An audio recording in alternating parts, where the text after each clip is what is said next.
Hello guys, welcome back to yet another video of Scoop Tuber. आज से हम हर chapter को 10 मिनट में ख़त्म करने वाले हैं नीट बायोलॉजी के विद हैंड रिटन नोट्स। तो आइए शुरू करते हैं।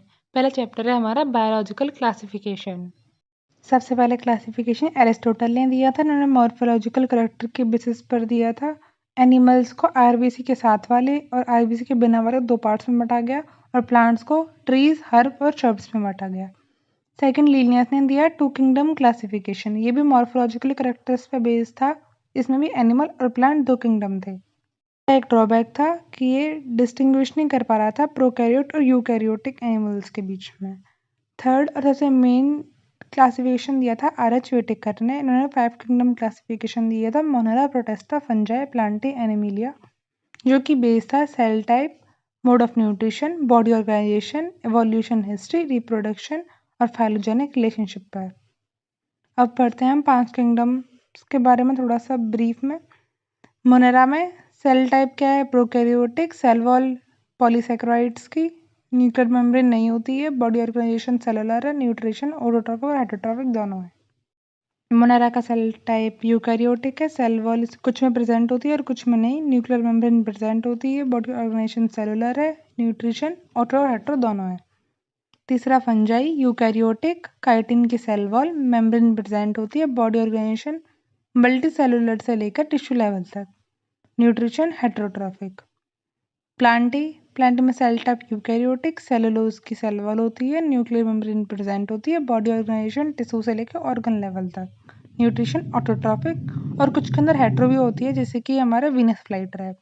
एनिमिलिया में cell type eukaryotic, cell wall नहीं प्रेजेंट होती है इसके अंदर, न्यूक्लियर मेम्ब्रेन प्रेजेंट होती है, बॉडी ऑर्गेनाइजेशन टिश्यू से लेके ऑर्गन सिस्टम तक, न्यूट्रिशन हेटेरोट्रॉफिक। अब हम पांचों किंगडम के बारे में पढ़ेंगे एक एक करके। पहला है हमारा मोनेरा। मोनेरा में बैक्टीरियाज आते हैं। तो पहला आर्की बैक्टीरिया, इसकी जो सेल वॉल होती है वो स्यूडोपेप्टिडोग्लाइकन की होती है, पेप्टिडोग्लाइकन की।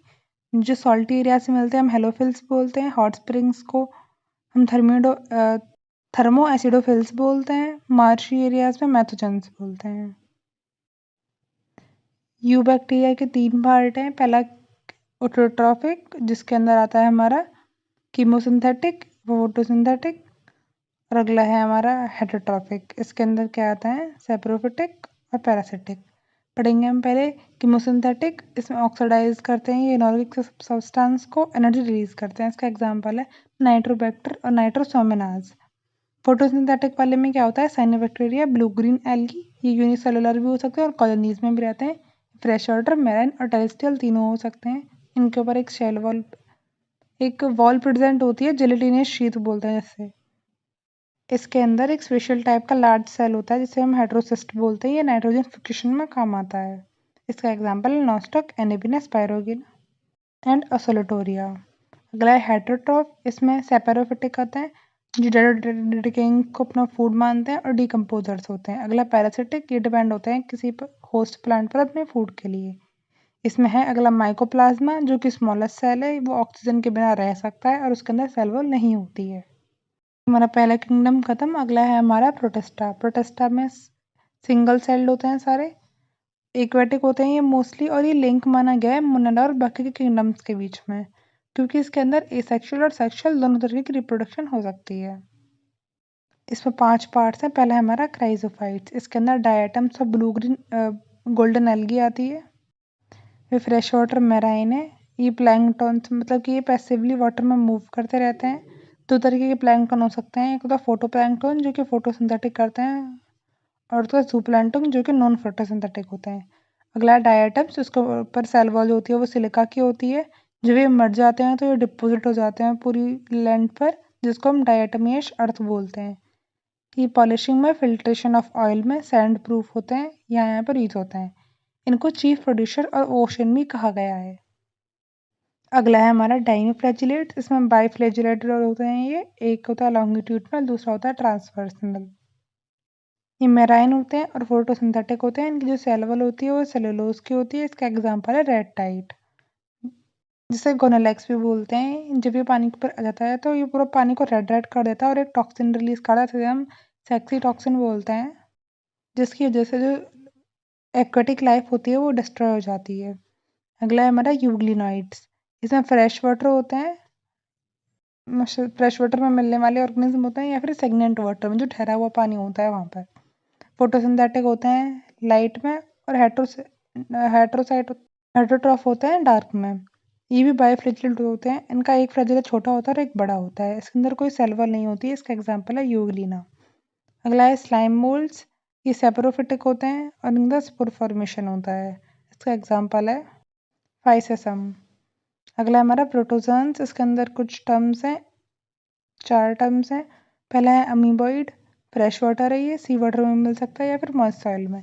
इसके ऊपर सिलिका की शेल होती है। सीडोप्रोजेप्टेंट होता है अमीबा में, और पैरासिटिक होता है हमारा एंडमीबा। अगला है फ्लैजिलेटेड। इसके अंदर फ्लैजेला होता है, ये फ्री लिविंग होता है और पैरासिटिक होता है। इसका एग्जाम्पल है ट्रिपेनोसोमा, जो कि स्लीपिंग सिकनेस डिसीज को भी कॉज करता है। अगला है हमारा सीलिएटेड। इसके अंदर सीलिया प्रेजेंट होता है, ये एक्टिवली मूव करता है और इसकी जो माउथ की ओपनिंग होती है उसे गलट बोलते हैं। इसका एग्जाम्पल है पैरामीशियम। अगला है स्पोरोजोआन्स। इसके इन्फेक्शियस स्पोर्स होते हैं। इसका एग्जाम्पल है प्लाज्मोडियम। अगले जो किंगडम्स हैं इनके बारे में हम पूरा पूरा चैप्टर पढ़ने वाले हैं, इसलिए हम इसमें बहुत ब्रीफ में पढ़ेंगे। अगला है प्लांटी, जो कि यूकैरियोटिक है। इसकी लाइफ साइकिल डिप्लॉन्टिक होती है, सोप्रोफिटिक, और हैप्लॉन्टिक होती है, गैमेटोफाइट।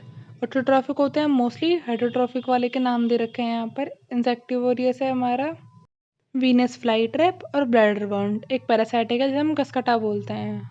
अगला किंगडम है एनिमिलिया। इसके बारे में थोड़ा सा आगे पढ़ चुके हैं। ये यूकैरियोटिक होते हैं। इसमें जो हेटरोट्रॉफिक होते हैं वो होलोजोइक या फिर सेप्रोफिटिक होते हैं। ठीक है, ये सब हम तो चैप्टर आगे पढ़ ही लेंगे। अगला है हमारा वायरस। वायरस एक एक्सेप्शनल है सेल थ्योरी का। ये नॉन सेलुलर होता है और क्रिस्टलाइन ऑब्लिगेट पैरासाइट होता है। ये इन्फेक्ट कर देता है सेल को और उसकी पूरी मैकेनिज्म और मशीनरी के ऊपर कंट्रोल ले लेता है रिप्लिकेट करके। फिर उसके तो अपना जेनेटिक मटेरियल, उसका डीएनए या फिर आरएनए कुछ भी हो सकता है। प्लांट वायरस के अंदर सिंगल स्ट्रैंडेड आरएनए होता है। एनिमल वायरस के अंदर सिंगल स्ट्रैंडेड या फिर डबल स्ट्रैंडेड डीएनए में से कोई सा भी हो सकता है। बैक्टीरियल या फिर बैक्टीरियोफेज में डबल स्ट्रैंडेड डीएनए होता है। प्रोटीन कोटिंग होती है इसके ऊपर, हेलिकल बोलते हैं उसको हम। ये कुछ डिसीज कॉज करता है, जैसे कि एनिमल्स में mumps, small pox, herpes, influenza और एड्स। प्लांट्स के अंदर mosaic formation, leaf rolling, curling, yellowing, vein clearing, dwarfism और स्टंटेड ग्रोथ। कुछ एक्सपेरिमेंट्स हैं वायरस से रिलेटेड। पहला है हमारा डीजे इवांस्की के द्वारा, 1892 में हुआ था ये। इन्होंने टर्म वायरस दी थी वेनम से, और इन्होंने कंक्लूड करा था कि जो वायरस है वो छोटा है एक बैक्टीरिया से। अगले सेंटेंस थे हमारे एम.डब्ल्यू. बेंजरनिक। इन्होंने 1898 में कंक्लूड करा था, जब इन्होंने एक तंबाकू प्लांट लिया और उसके ऊपर वायरस डाला तो जो वो प्लांट था वो डेड हो गया। अगला एक्सपेरिमेंट कराया डब्ल्यू.एम. स्टैनले ने 1935 में। इन्होंने जो वायरस था उसको क्रिस्टलाइन करा और बताया कि वायरस के ऊपर एक प्रोटीन कैप होता है, और उन्होंने वायरस को ऑब्लिगेट पैरासाइट टर्म भी दी। अगला है हमारा वायरॉइड्स। ये हमारी टर्म दी थी टी.ओ. डायनर ने। ये स्मॉल होता है वायरस से, इसके ऊपर प्रोटीन कोटिंग नहीं होती है, और ये कॉज करता है पोटैटो स्पिंडल ट्यूबर। अगला हमारा प्रियॉन्स। ये बनता है जब हमारी जो प्रोटीन कोटिंग होती है वो मिसफोल्डिंग हो जाती है उसकी, तभी प्रियॉन्स बनते हैं। ऐसी डिसीज कॉज करते हैं। पहला है मैड काउ डिसीज, जिसको हम बोवाइन स्पॉन्जीफॉर्म एनसीफेलोपी भी बोलते हैं। अगली हमारी ह्यूमंस के अंदर जो होती है उसे हम सी.आर. जैकब। अगली है लाइकेंस फंजाई और एल्गाई के एसोसिएशन को बोलते हैं। जिसमें जो फंजाई होती है वो माइकोबायंट होती है, और जो एल्गाई होती है वो फाइकोबायंट होती है। ये पॉल्यूशन का गुड इंडिकेटर है, क्योंकि ये सेंसिटिव होता है SO2 के लिए। If you like the video then hit the like button. Chapter completed, and subscribe to our channel The Scoop Tuber. Thank you.